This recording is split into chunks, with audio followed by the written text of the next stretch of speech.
We see this in a lot of, oh, that was weird. um, thank you for confirming that it's in progress, Zoom lady.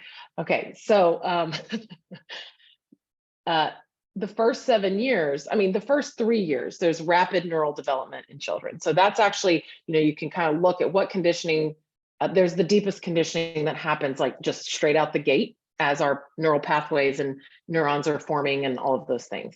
And a lot of different things because we're not raised according to our design. Like, for example, my mom was a manifesting generator, an emotional manifesting generator. She was not a splenic projector with only 2 centers defined. So that instantly, started conditioning my openness in a certain way, right? And I was conditioning her too as a child, as another human with a different design. And so what happens is, unless we're completely raised as the individuals that we are in our design with our map in the territory that we're in, a lot of neural pathways and potential in our brain goes dormant. It's like sleepy. It's like a sleep. It goes dormant. It goes underneath.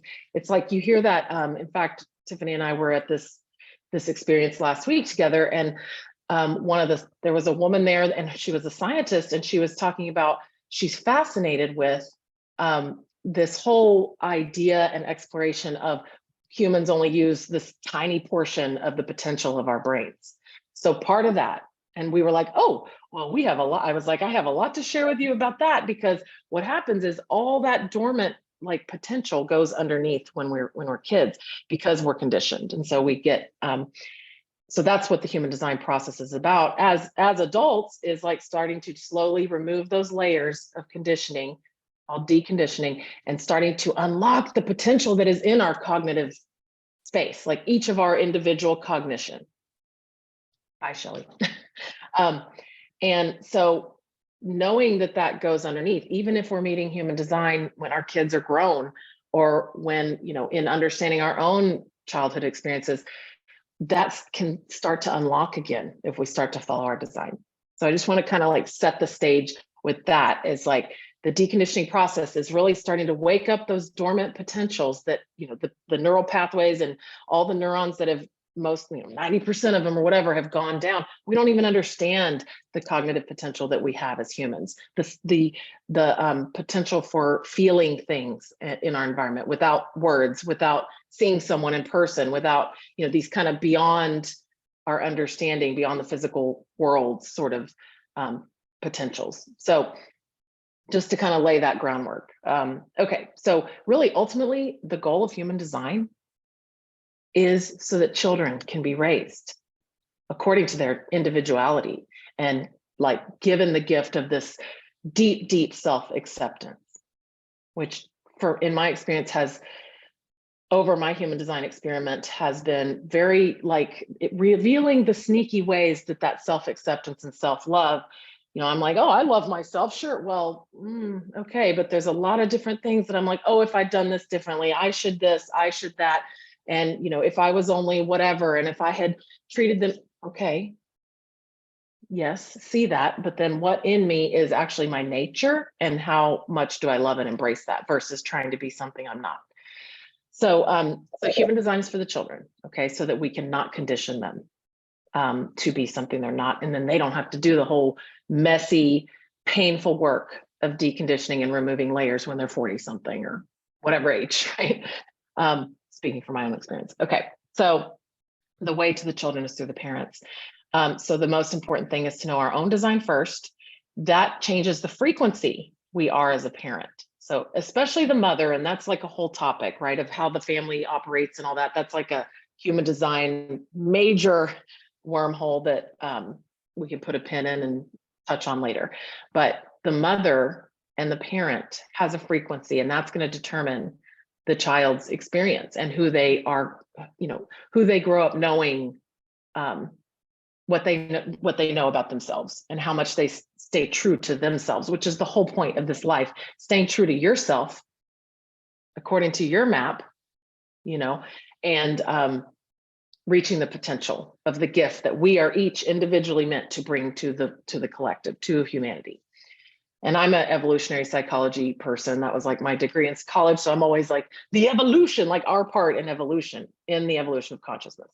Not to mention the experience of our own life being like, this is the right, like I'm in the right thing. This is my life that I meant to have. There's just a feeling now that I have. It doesn't mean there's not pain or suffering, or I mean, not even suffering really. It's like, it doesn't mean there's not pain. It doesn't mean there's not hard things, but it means, but it's right. Somehow I just know that now. I just can feel that in my whole system, which is very relieving and very relaxing deeply.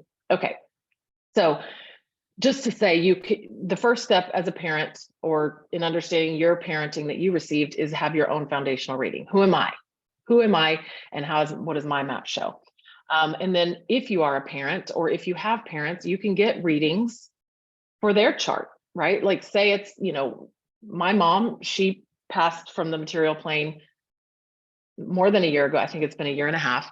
And, but I look at her chart all the time because then I see things come up in me that I'm like, where, let me dig into that deconditioning, that not self, that distortion in myself a little bit. And I'm like, okay, there it is in mom's chart, and I can understand how we connected.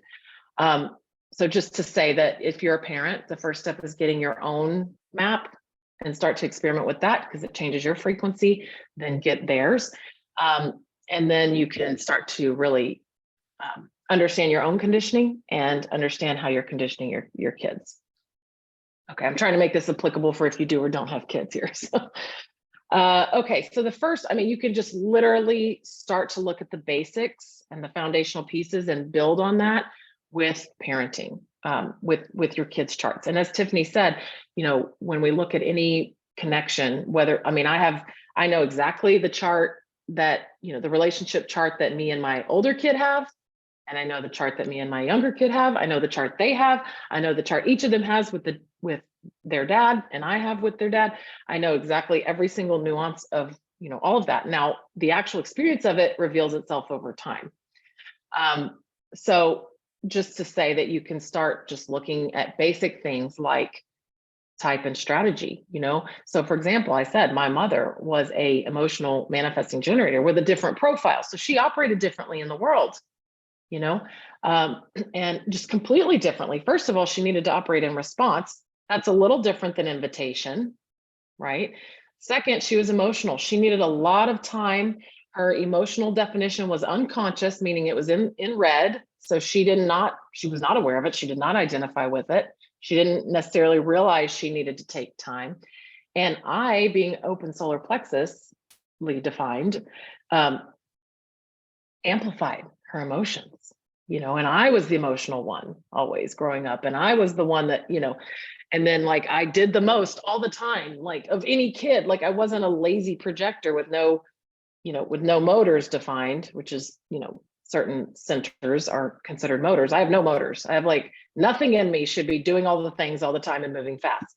But I did the most, was the most successful, was involved in everything, was the top of everything, and part of that is the conditioning that, I was receiving. Now, we've talked about this before, but Tiffany and I are obsessed with talking about this is a no fault, no blame system. And when you first see some of this, you can be like, well, she was emotional and I was, and she did this to me. And it's like, she didn't know her own design. She was distorted from generations of distortion upon generations of distortion coming into her own being. And then in her life experience, she didn't know. This is about slowly going, okay, it's no one's fault. It's no blame. It's literally mechanics. Now, do I have to work through the layers of pain or trauma or, conditioning that are now influencing how I am in my life? Oh, yes. But it allows me to start to go, okay, but nobody did it to me intentionally. It was just what was the way it was, and if I'd had the same exact parent with my same exact design, that would have been a whole, painful piece of conditioning too, because they would have been conditioned to be something they're not. So, okay, let me pause there. Are there any thoughts, or Tiffany, do you want to share anything so far?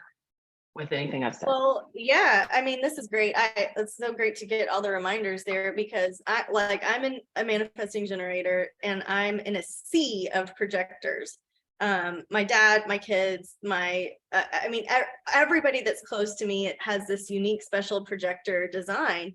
And so it was so great to get this. I feel like I got this information. It came to me just in the right amount of time, because of all the witchy woo stuff and astrology and cards and all the stuff that I do in my world that my daughter has been exposed to for this whole time. It's not that she has no interest, but when I started using design language, her ears perked up and I was like, would you like a reading from Leisha? And if you guys, I mean, you guys know me, like I typically don't read kids, and now I do, because of the freeing nature it is for the mother and child, and or the adult child and their parents. But my daughter that lives with me is like she got her foundational reading and she understood enough about me, and now we communicate differently. And it's not that we were not close or I was trying to make her be a best-selling author or get out there in the world or do stuff. It's just like we understand now that we have different energy patterns and we have different ways that we need to communicate, or we prefer to be communicated with. She asked me questions, so I have something to respond to.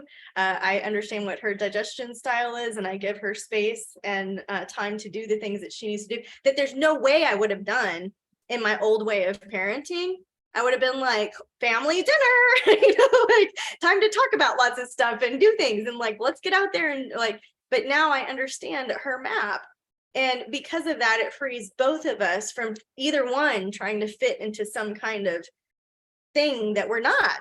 And so all we ever want for each other is to be ourselves.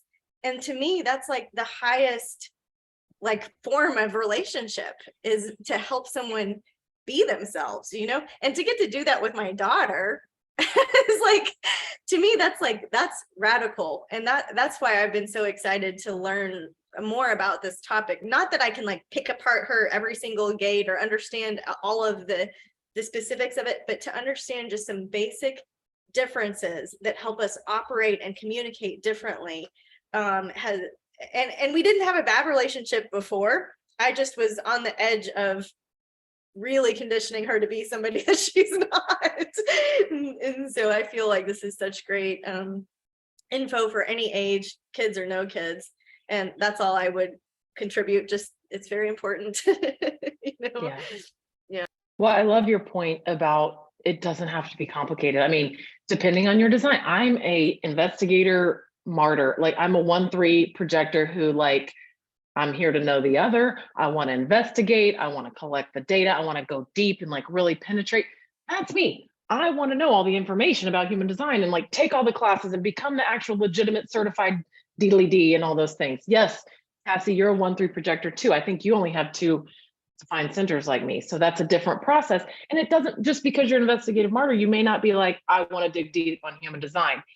It may be that something else is your passion that you want to investigate. That's just mine. And for me, it does not have to be complicated. You don't have to be an expert on human design at all. You can know the very basic things. And that's what I love about some of your sharing there, Tiffany, is like, you can just know their strategy and their authority and yours and how that's different. Because Callie is splenic, she's fast, and she needs to be invited. She's a projector.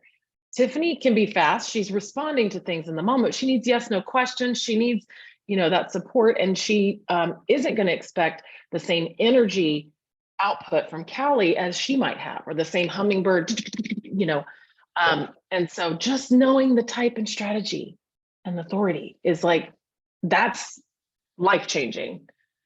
Tiff, did you want to? Oh, I did. No, and it left me. I just was thinking about how the different, I don't know, and then I saw Marilyn's comment, and so I got out of my thing.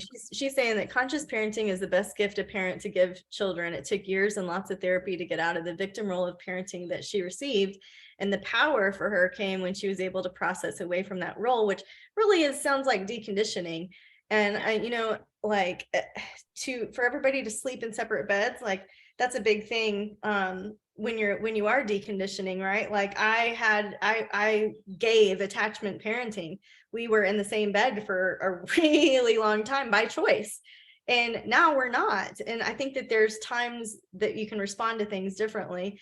But one of the things that you said about the splenic, like in the moment, one of the keynote words that I hear her say is like, the moment's past. And I'm like, like, I still need to know. And she's like, the moment's past. And I'm like, if I can teach her to make decisions in the way that she makes decisions, like, she's going to be fine in this world. But if I try to force her to make decisions in the way that is not designed in her body, I'm going to be teaching her to override her system for years and make incorrect decisions that are incorrect for her, and incorrect beginnings that are incorrect for her. And so ultimately, if I can parent in a way and consciously work with my parents in a way that honors everybody's basic strategy and authority, and help them help everybody make decisions in the way they can. And the way that we can help people make decisions is to know what we're dealing with, and then also to ask the right questions, know when to have patience, to allow somebody that is emotional to have their wave time, to not force somebody to make decisions in the moment if they're not in the moment per design. There are ways that we can communicate with each other that allow and honor things. Now, that's not always easy or fun. The emotional people I have in my life, I'm like, come on, figure it out right now, yes or no, and they are not designed that way. And so I have had to rewire my brain that there is brilliance. One of my very best friends from childhood is an emotional MG. And we talk about this, like, she makes brilliant decisions because she waits out her wave. And she's one of the smartest people I know. I told her that yesterday. I'm like, I wouldn't have figured that out, because I would have. And the example I give is that we were making a garden path, right? We were making a pathway, and she's like taking her time and measuring things. And like, I'm like, move the rock now from here to here. And we laugh about it because we would have come up with the same thing. The energy expense is different, and I'm done with it way before she is, but she's thoughtfully come up with something that my in the momentness would have come up with different. But knowing that, I know she's my friend, but in the same way, if you start to learn the design of your kids and your parents, you can see how brilliant it is, instead of get so annoyed by the differences, because we're not the same, because we are to be blended for the evolution of our consciousness. And so this is not my class. I'll put the microphone down. No, it's important for you to add those things. And I was taking all kinds of notes, as I do whenever we're together and all these things come out, which is of course because of our relationship chart, which there's Leisha, there's Tiffany, there's a relationship chart. Same with our kids. There's me, there's my oldest, there's that chart. And that relationship chart is, can be the same as me or not. And yeah, but it's almost like when you push someone, so at first it can be challenging if your process is not emotional or something that needs time or talking it out or waiting for certain, waiting longer to be able to respond or answer to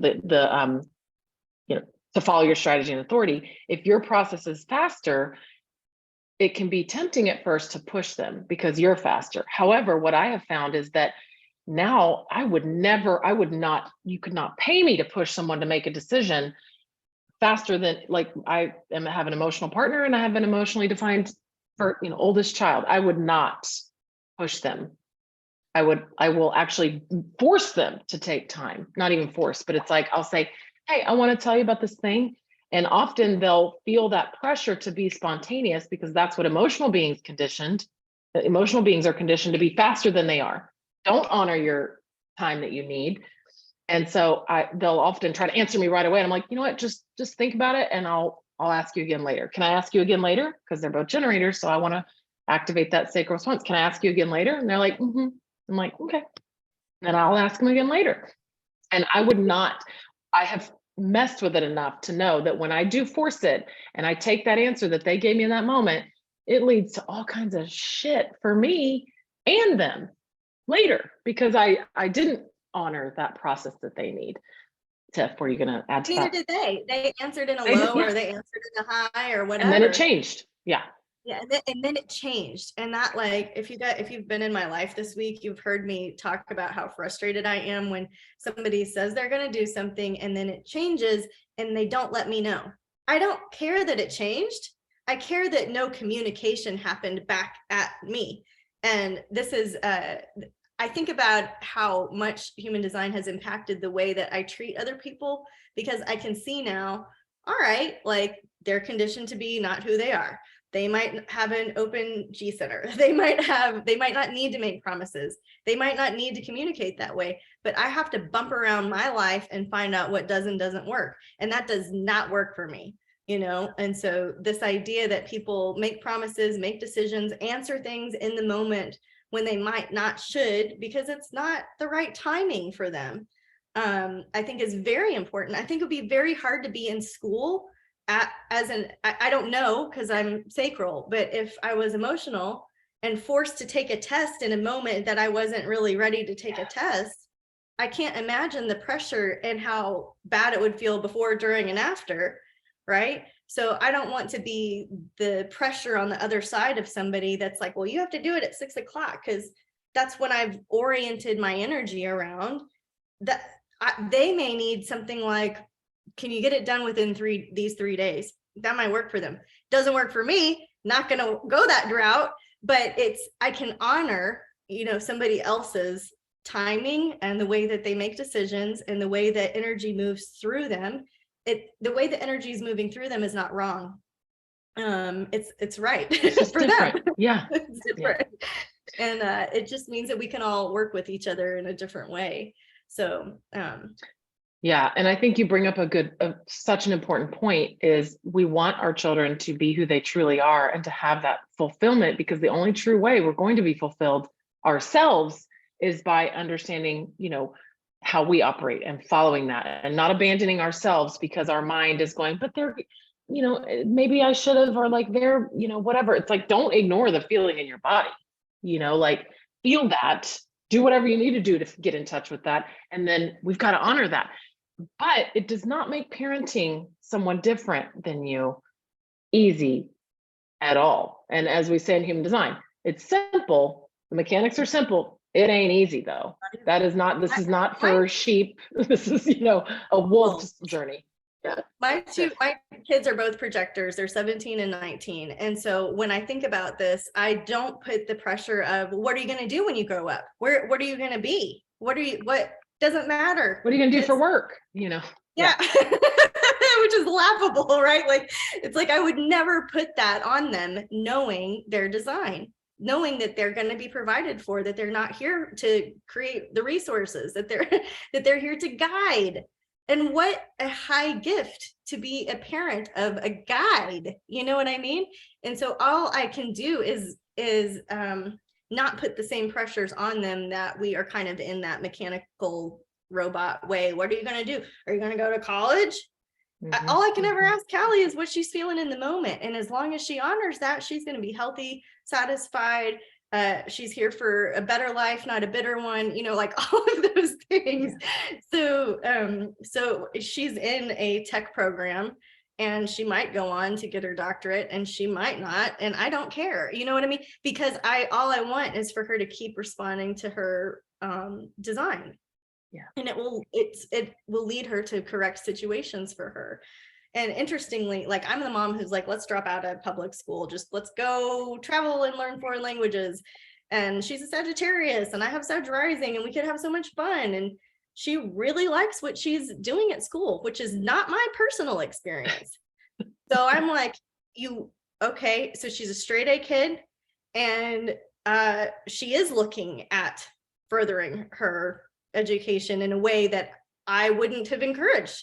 But now I can just keep encouraging her to respond to what she's a splenic, right? Projector, just like Leisha. So if my friendship with you, Leisha, helps me learn how I can communicate with her in a way that feels good to her body. And so that's really, to me, like why it's important to have these conversations, to know your design and your kids' design and your parents' design. And if you don't, guys, you go to mybodygraph.com and plug in the info. and just get the first couple of pieces and start to play with it. Yeah, totally. So and just going back, like, again, to the basics, because we talk about this all the time, Tiffany and I, in our different relationships with our kids. And I mean, I have one child that's got a lot of challenging, pokey things in their design, as I call it. But this process has been very revealing, and I've reached these levels of success, and that's a key word for projectors, with my relationship of guiding for them, and this kind of empowerment as a mother, that just continually unfolds, and seeing them satisfied in following their design and speaking up for themselves. Like you said, Tiffany, like, instead of like Callie saying, well, let me try to respond, and let me try to, she's like, the moment's gone. Like, and so sometimes, that can trigger things in us as parents, because it's like, wait, I'm your mom, like, you better, whatever. But it's like, or like my child, they've started to say, like, I don't know, I need more time. And if I didn't know, when I didn't know, because my child was 11 when I met Human Design, I would push that for sure. I would say, like, well, you don't have more time, so you tell me now, and so it just, the sweetness of, again, not easy, but worth it. And it's actually like the way it feels in my body to be supporting that, and then also to be true to my design within that. And the experience of that relationship is like, it's a sweetness that is beyond words for me. And so even if you just look at type, right? Just thinking about type, there's generators, projectors, manifestors, and reflectors. Now, again, Tiffany and I are projector and generator. So we are very, we've talked a lot about some different stories with having, it's actually, we have the opposite, like, kids. She has both projectors, I have both generators. She has, projector dad. I've got an emotional MG mom. Like, we're basically like, I have basically, my partner is Tiffany's design almost. So we get to learn a lot from each other. However, I also have a friend, she's a manifesting generator, and she's a sacral, so she's not emotionally defined. And she has a manifestor as a daughter who's like 3, and she's emotional. And she had another emotional kid who's a manifesting generator. So imagine her process, just the difference of the emotional definition. But if we go back to type, with her manifestor child, a manifestor child, it can be tough to parent, but imagine their experience as a manifestor as a child, being constantly stopped and pushed down and expected to work like a generator and expected to respond like a generator and asked questions and everything else. And it's like, the anger that arises, that's the key word for a manifestor, anger or peace. This little girl, she's known Human Design since she was born, because my friend and I, we worked through it. And I've learned so much about, a generator parenting a manifestor. She doesn't ask her questions. She says, this is how we need to do this, or we're going to need to go over there now. And she waits for the manifestor to be ready to do it. And of course, there's always limitations within that, because we've got like certain appointments, certain timing, certain whatever. So you've just got to kind of continue to mess with it and jack with it and see how it unfolds. But she, this little girl has so much peace. It's like so sweet and precious, and she's so caring, versus, you could think about the potential of, a lot of manifestor adults that I know, they got to work through a lot of anger and layers, and they have this, this whole resistant kind of aura to them. So just thinking about the difference there, like, what is the child's design versus what is the parent's design, and what are the shadows of that? What are the strengths of that? What are the shadows of that? I love being a projector with a generator partner and 2 generator kids. Projectors are here to kind of guide, in the bigger sense of the word, guide the energy, to ask the questions so that generators can figure out what lights them up, and they get to work on the things that light them up and feel satisfied and fulfilled in their life. I love that. Before I knew that, though, I was doing the fastest, the most unhealthy, never rested, was amplifying everyone, not guiding properly, and there was a lot of dysfunction. There was a lot of distortion. So we can love it, but on the other side, there's the shadows. So there's 2 sides, to all of this. So just type, you would look at, what is their strategy? Again, you can look on my body graph, you can pull up your child's, your parents, whichever, direction of dynamic you're looking at with this parent-child relationship. You can look at just the strategy. It shows you that on my body graph. So projector, wait to be invited. Generator, wait to respond. Wait for life to bring you things, then respond. Don't initiate. Manifester, to inform. So we want to inform manifestors as the children. And what Ra Uru says is, for manifestor children, we want to teach them to ask permission, or because that's part of the informing, and it actually removes the resistance so that they can initiate as needed. They actually they don't have like a depending on others kind of strategy, which every other 91% of humans have a depending on others or life strategy. So unless you're a manifestor, we got to be waiting on life to bring us stuff. That's a whole just general thing. Yeah, please. Okay, so Lucy at Wise Skies is a manifestor. So you guys know Lucy is our main admin. I want her to be a manager, so we're trying to go in that direction. But I was kind of intimidated to work with a manifestor as somebody that I need to inform. And so now it's like, I don't ask questions, and neither does she, and I don't take it personally. And used to, I would have been like, don't tell me what to do and how to do it. But now that I understand that dynamic, the difference, I'm not like, will you please post this in our social media? I'm like, this goes out Monday at 6. And she's like on it, and she'll communicate in a way that she's informing me, and I am grateful. And she is seen. And she's like, did you know? And she'll ask me yes and no questions. Did you notice that I did a color scheme for the last 3 months? I did notice. You're amazing. Thank you. And so those are the types of good, juicy, wonderful opportunities to have relationships with the manifestors if they're in your life. Does anybody, I want to kind of hang out here for a minute. Does anybody have questions about their dynamic? Like, I'm a projector with a manifestor kid, or I'm a reflector with a generator mom, or anything like that you guys want to bring up while we have still plenty of time to go into it. And I realize that some of you guys are doing other things, but I think you can unmute yourself if you would like. And if not, we can go back to our outline plan. Well, I am a projector with generators. My children are generators, my husband, my grandson. And like I put in the chat, I've always been the one before this time that I just get in there and solve the problem, make it happen. And they don't want me to solve the problem. So I have learned that. Yeah, you can feel that difference when they don't want it, right? It's funny because I've reached this new thing where I'm like, I get it. You don't want it. I'm okay with that. We do need to do that for the healthy family, and for you to be healthy, and for me to be healthy.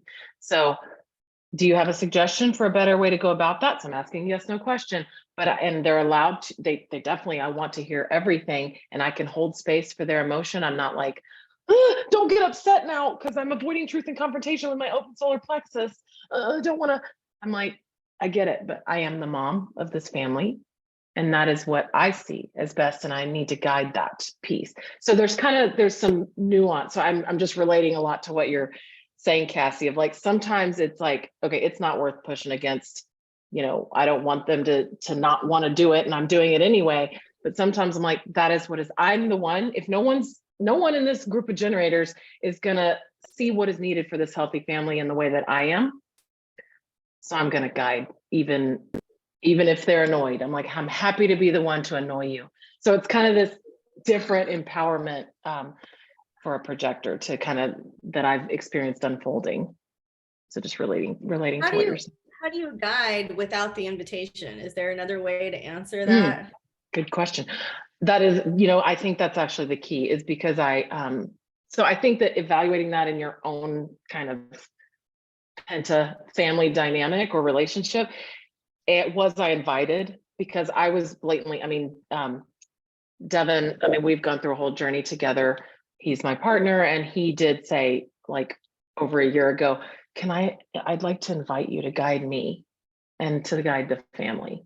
And so I think that actually is the key that unlocked this whole way that I'm showing up differently as a projector, with my, because I'm a very much like, here are the rules, here are the mechanics, here's what I've got, like, I'm not, oh, I wasn't invited, but it's also like, that's nuanced. And that's the whole point of human design. There's the mechanics, there's the data, there's the information, there's the map. Now, how are you going to explore? And what do you find with your unique thing? Because the whole thing is, you're an individual and you might see it differently. You might experience it differently, might show up differently, given your experiences and conditioning and whatever, and purpose and incarnation cross and profile and whatever. So I think that is the key. It's like, for me, that invitation in our relationship, as well as in the family, it like almost like unlocked a whole like level 20 or whatever it is, versus if I wasn't invited, I don't know that it would be, it wouldn't show up the same way with guiding, because the invitation wasn't there, and I would feel a lot more resistance in my body and life. Thank you for asking that. Right. I mean, I think it's a good discussion to have. And as a generator with some of my projector friends, now my kids and my dad don't do this, but some of my, and Leisha doesn't either, but some of my other projector friends will initiate or like try to give me some advice or tell me how to do something, which is kind of guiding. It's kind of not self-guiding. And it physically hurts my skin. It's like a piercing that I'm like one of them asked me to do something the other day, and I was like, nope, like, no, like immediately no. Like, it's such a weird response because they're just trying to connect, and but there is some weird aura mechanic that you cannot deny once you start feeling it in your body. I would love to hear some other dynamics. Like, do you guys have other parent-child dynamics? Are there any reflectors? I know that we have one in our membership that is married to a reflector that will watch this later, and they are raising a generator, I believe. But anyways, anybody else want to take advantage of this time? Or you may not know what your kids and parents are, and you might be like off to look at the body graph. Okay, well, I'll just trust that the invitation is out there. If anybody's responding to it, you can chime in. We talked about strategy being generator, projector, manifestor, and reflector. You also have the data, because all of you guys here have been with us for a while, that you have the authority to, where like I'm sacral with the yes, no, the splenic whoosh, the emotional wave, and some of the other more specific ones. And so those are things you can play with in your dynamic. Did you want to talk? Let's see, I'm just looking at your outline. Any more about parenting? I really like this paragraph you have here. Yes, I want to definitely hit on that. I think before I do that, just a very quick, like, you would want to look at, and again, we've done different, resources and classes or articles or whatever on profile and circuitry. I have found that to be very important. As a 1-3, I want to know what is their profile? What can I see about the way they operate and what's important to them? Because it allows me to, again, support them in their design and get out of the way. Don't try to make them a 1-3, don't expect them to do the research and like want to experiment with it in the same way, and I mean, even understanding Tiffany, my friend, we just have like, I am very like, I go deep in the information, and then I like want to try it with all these other people and like blah, blah, blah. And then I'm like, oh, and then it's like a very personal kind of process in a way. And then I like share with the people that care for me. I don't know, but Tiffany, she is a 3-5, she gets the information. She's going to F with it, as we say. That's kind of the third line tagline, like F around and find out, she's going to instantly kind of start poking it and trying to trial and error it. And she's going to universalize it. That's what the 5th line does. She doesn't need it to be this deep, take all the classes and do all the things. I mean, she's got her other things that she really cares about doing that with, but it's just a different way of being. So it's like, I can see that and actually appreciate that. So it's really important. I find that in my parented experience and my parenting experience. So just want to mention that also circuitry can be huge.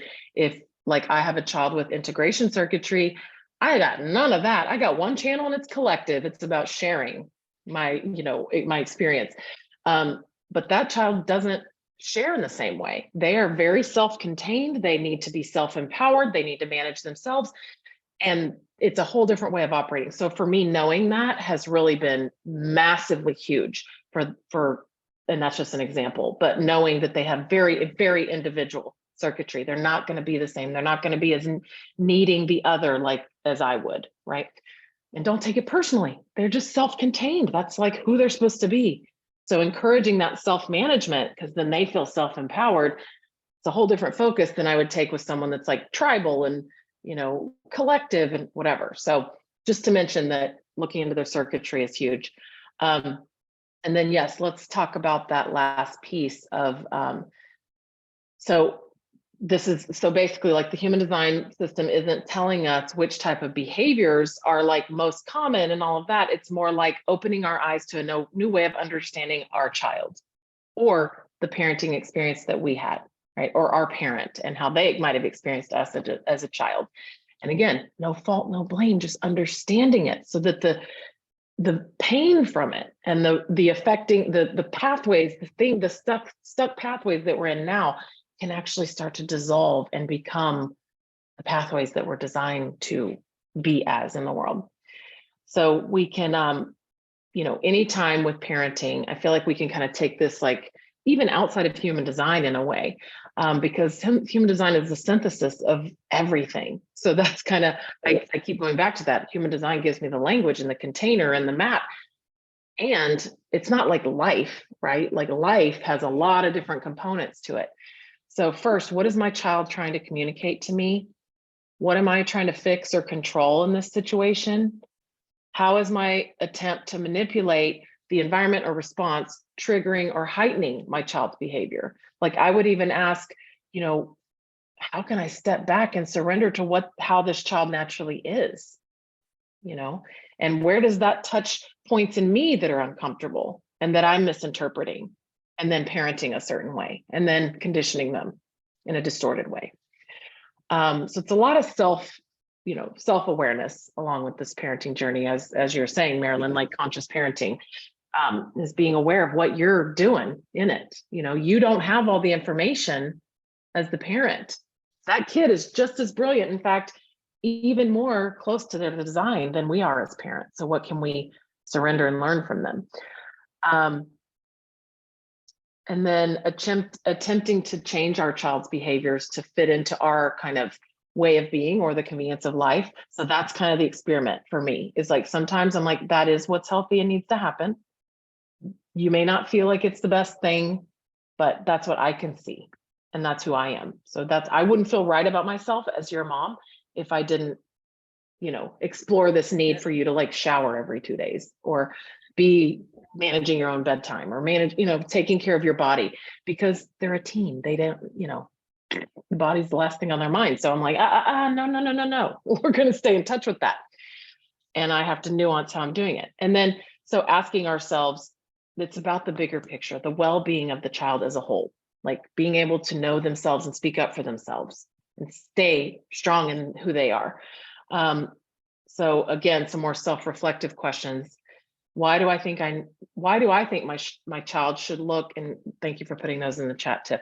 Why do I think my child should act, look, or behave a certain way? Is it because I was shamed, blamed, or maybe even abused for a specific behavior?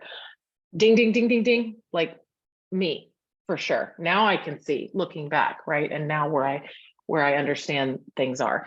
Am I still carrying trauma or embarrassment from memories of behaving a certain way and how that was received and the conditioning I received on that? And then now the pathway that's connected to every time, and interpreting my child's behavior in a certain way. Because that's been the biggest thing, is deconditioning, slowly removing the gunk from my eyes. And I'm like, oh my gosh, I see it so clearly now, how I was conditioned. And I am actually, there's inner work to do with that. And then am I trying to protect them from pain I experienced? Oh my gosh. I feel like, yes, but we don't get to protect our kids from that. Like that would actually be a horrible thing for them, to protect them from from the pain of their own past. Like they need that.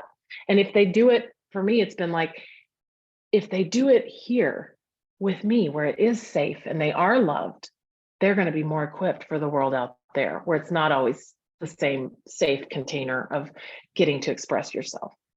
So yeah, there's a lot, and yeah, I feel like that's kind of like, we can leave it there. We can definitely go into a lot more, but the general thing is to allow, it's really giving the gift of self-acceptance for yourself, but also to our kids by getting out of their way. Let them be themselves. And then kind of address the triggers and challenges along the way and mess with it and see what we can discover, So yeah. So Tiff, anything more to add, or does anyone want to throw anything in?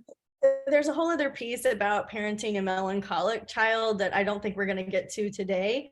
But I would love to take some of this and put it in a blog post and maybe lead it into the workbook that you're working on. I think I know that it might seem like we're just talking about mechanics over and over and over and over, but when you're parenting, it's like the name of the game. And so I have never had a HD lounge where I'm like, oh God, we're talking about that again. I'm like, that's the spice of life. Another layer. Yeah. Yes. And so I really appreciate that we got to talk about this, because human design, like you said at the beginning, is for the children. And that's hard. Whether we have children or not, we can start to work with the next generation.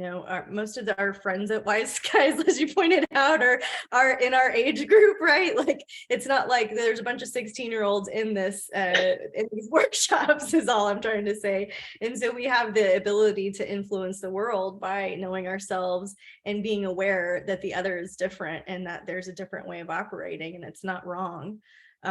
So I think it was beautiful. And if anybody live has any questions, a great time to do that. And if not, we've got next month, I think is probably my favorite month of the year. We're going to be talking about nature in all of the categories.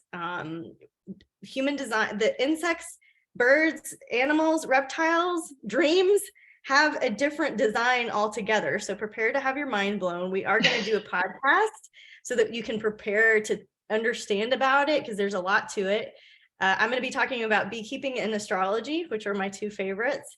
And so we're adding astrology. So you guys have had HD, you've had psychic development. We're adding the astrology workshop. And in psychic development, we're going to be using crystals to do nature readings. So I'm really stoked about next month. But this is, to me, it's like this beautiful, like we're talking about children now. It's very Empress energy, 3-card Empress, nature, connecting with Mother Earth. And we're going to go right into nature next. So I just love how it has blended into April. So if you guys don't have questions, we can close. Don't have a question, but I do have a comment just to say, Yeah. kind of, like, thank you for this one. I don't have any children myself, but kind of learning about my, my design, and I've been like so focused on, oh, what am I? And so this really opens up, because it's not just, it's not about us, it's us interacting with other people, children, relationships, parents, coworker, family, Sibling, and so everyone around you. And so, learning about me, and now it's just nice to hear, oh, this is what the projector, or this is what the, the manifestor, or this is what, trying to get how other people take in and react. And, so it's just good to hear the different sides of all of the coins to it. So love it. The layers. The layers. The layers. Thank you. Yeah, that's true. The layers. And as you were talking, I sent you my mother's astrology chart, Tiffany. And I looked at my mother's, I opened up and I typed in all the information for my mother, because I don't have children. And just overhearing, I mean, I've known, because I'm in my 60s and she's in her 80s. So I know how I am. And I know my own chart a lot, astrology wise, but I didn't look at the human development end of my chart very much. And so I'm looking at what you were speaking about, and I'm still not sure about the terms, but I'm a generator and she's a projector. And I was, and Huge. we're both authority-wise emotional solar plexus. And I don't know, I'll figure out as I get more knowledgeable about human design, whether or not that's why we get along well or not. But I feel of the 3 daughters that she had, I got along with her the most, or who she didn't want to admit. She favored the one with money. She favored the one with pats on the back, but she really just liked talking to me the best. And not to, you have 3 children and you don't want to, a good parent doesn't say, this is my favorite. I like her better than I like that one. So you try to be even-handed with your children. So I just was, as you were talking, looking at some of the differences, and I laughed because not so much for the comparison, but this is the first time I noticed that for me, the profile I typed to Tiffany on a messenger that I'm an easy breezy genius. And I laughed when I opened it up because like these years, nobody has known who I am or admitted that that's the way I am. And the thing is feeling that out for myself, and then growing up through all these, not saying to myself, I have to stick to that. That's who I am. And now I open it up and human design says I'm the easy breezy genius. And finally people are saying, wow, Nadine, you're really easy breezy. Nadine, you're really like smartest person I know. They're finally saying that after 60 years of knowing each other, or something. Well, 50, let's say, somebody who knew me when I was 10 years old, finally saying, that's how you are. And human design has it like right in print without, it's wild. amazing. So Yeah. we have that on the recording now. At least it confirms. It doesn't confirm like everything about my relationship with my mother or children I would have had. But okay, so I thought I'd mention that because that's really crazy.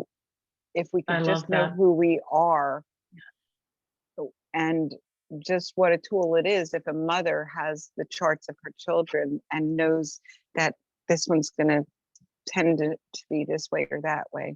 Same thing as astrology charts. Because I just sent a friend, I had to know her rising sign, and I just said, come on, give me your birth. You may think it's woo-woo.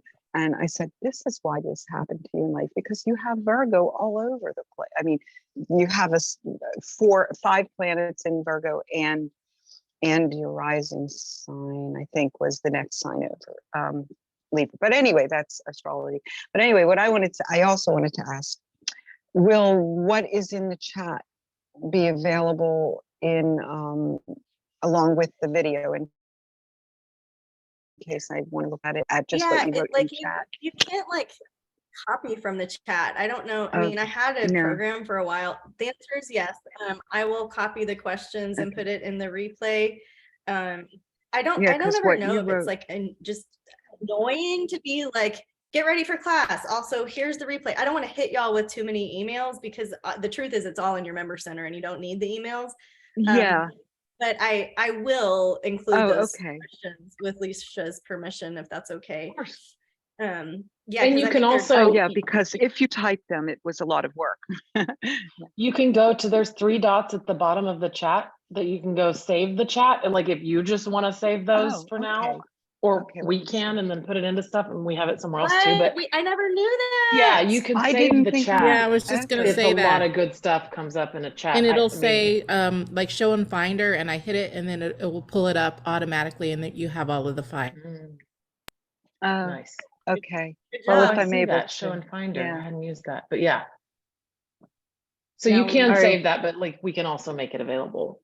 Oh, good. Okay. Yeah. Well, I'm on the iPad for the Zoom, so I don't know if I have that option. Oh, gotcha. Yeah. Good point. Okay. Oops. Hey, and it's funny because you were talking about the favorites, but human design can actually show us how that could happen, meaning okay, that's why I connect so much more with this child as their parent, or, you know, as my mom, why she connected more with me versus like the other kids. You can see that, and you can very clearly see that. And so again, it removes the no blame. It doesn't mean you're going to be like, you're my favorite. But it kind of just, it just illuminates the whole thing. It's like, it's no one's fault. It's no one's doing anything wrong, you know? So yeah, I love what you shared about that. My So they're going crazy, huh? And astrology is the gateway drug for human design, so it's okay to be looking at it. Yeah, that's one of the systems synthesized in human design. Yeah.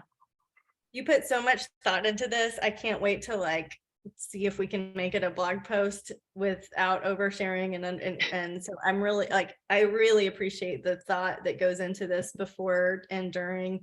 And it's really valuable to the membership and to everybody watching after. So guys, if you made it this long, hello overseas. You're in the future. Most of you guys. We'll see you there. We'll see you there. See you Let there. us know Yeah. how Friday went. Yeah, exactly. We're catching up to it. But this was great, Leash. And to honor your time, I'm going to go ahead and close our session here in a sacred healing chamber, knowing that all is well in your families, all is well in your kingdom. And next time, I'll be teaching on the 7th about reading psychic photography. And then April is our nature month. So hope to see you guys back. Bye, guys. See you soon.